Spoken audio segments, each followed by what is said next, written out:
1995 ജപ്പാനിലെ മുങ്ങൽ വിദഗ്ധർ സമുദ്രത്തിൻ്റെ അടിത്തട്ടിൽ വിചിത്രമായ ഒരു മണൽ രൂപം കണ്ടെത്തി. വൃത്താകൃതിയിൽ പല പാറ്റേണുകളോട് കൂടിയ ആ മണൽ രൂപം ഉണ്ടാക്കിയത് ഒരു മത്സ്യമാണ്.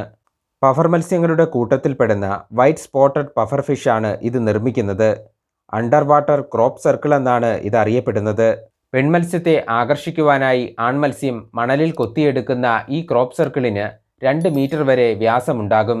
കേവലം 15 സെൻറ്റിമീറ്റർ മാത്രം നീളമുള്ള ഈ കുഞ്ഞൻ മത്സ്യം തൻ്റെ ചിറകുകൾ കൊണ്ട് കടൽത്തട്ടിലെ മണൽ തട്ടി നീക്കി ദിവസങ്ങളോളം പരിശ്രമിച്ചാണ് ഈ രൂപം പൂർത്തിയാക്കുന്നത്. പിന്നീട് കക്കത്തോടുകൾ കൊണ്ട് അവർ ഈ ക്രോപ്പ് സർക്കിളിനെ അലങ്കരിക്കും.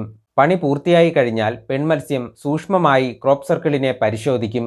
ഇഷ്ടപ്പെട്ടാൽ അവൾ ആൺമത്സ്യത്തെ ഇണയായി തിരഞ്ഞെടുക്കും. പിന്നീട് നേർത്ത മണൽ നിറഞ്ഞ ക്രോപ്പ് സർക്കിളിൻ്റെ മധ്യഭാഗത്ത് മുട്ടകളിട്ടതിനു ശേഷം പെൺമത്സ്യം തിരിച്ചു പോകും. തുടർന്ന് മുട്ടകൾ വിരിയുന്നത് വരെ ആൺമത്സ്യം കാവലിരിക്കും.